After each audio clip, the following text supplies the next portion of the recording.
Pemirsa Menko Polhukam Mahfud MD menegaskan transaksi janggal 300 triliun rupiah di lingkungan Kementerian Keuangan bukan merupakan korupsi, melainkan tindak pidana pencucian uang. Prof. Mahfud MD juga menyatakan bakal membongkar proyek TPPU di lembaga negara selain Kemenko.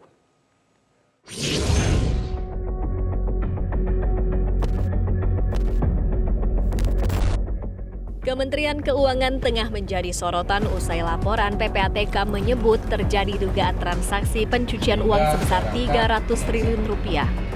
Hal ini diperkuat oleh pernyataan Menko Polhukam Mahfud MD yang menjelaskan transaksi janggal 300 triliun rupiah di lingkungan Kemenq bukan merupakan korupsi, melainkan tindak pidana pencucian uang. Saudara, yang diserangkan oleh Bu Sri Mulyani itu ya memang itu adanya, itu benar. Tapi sebenarnya saya kan ketika ngomongkan 300 triliun itu bicara tentang pencucian uang. Bukan korupsi. Coba dibuka lagi semua. Ada transaksi aneh yang melibatkan sekian ratus pegawai Kementerian Keuangan ya, yang diduga sebagai pencucian uang, bukan korupsi.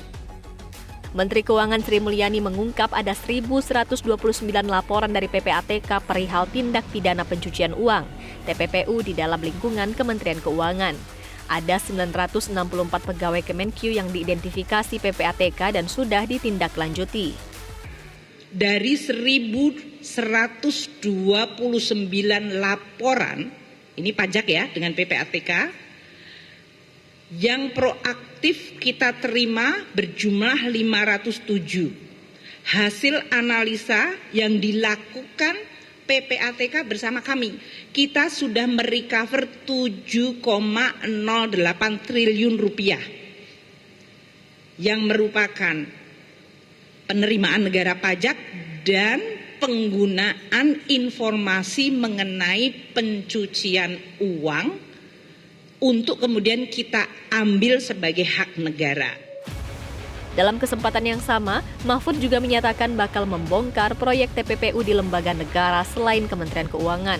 Menurutnya, apa yang terjadi di Kementerian Keuangan sangat mungkin terjadi di kementerian atau lembaga lain. Nah, yang saya katakan itu ingin menegakkan undang-undang tindak pidana pencucian uang. Yang itu bukan hanya di sini yang ada, menurut saya di berbagai institusi itu hampir setiap proyek itu ada pencucian uangnya. Saya ingatkan dari sini bahwa di kementerian lain kita juga punya data yang banyak tentang ini.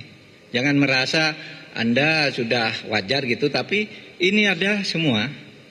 Uang-uang yang dengan orang-orang dekat Anda, dengan perusahaan Anda dan seterusnya itu ya tidak diketahui kalau mau dilacak. Menko Polhukam menegaskan siap bekerja sama untuk menegakkan undang-undang TPPU. Ia menambahkan pencucian uang ini merupakan ranah dari aparat penegak hukum dan bukan kewajiban dari menteri. Tim Liputan Media Group Network.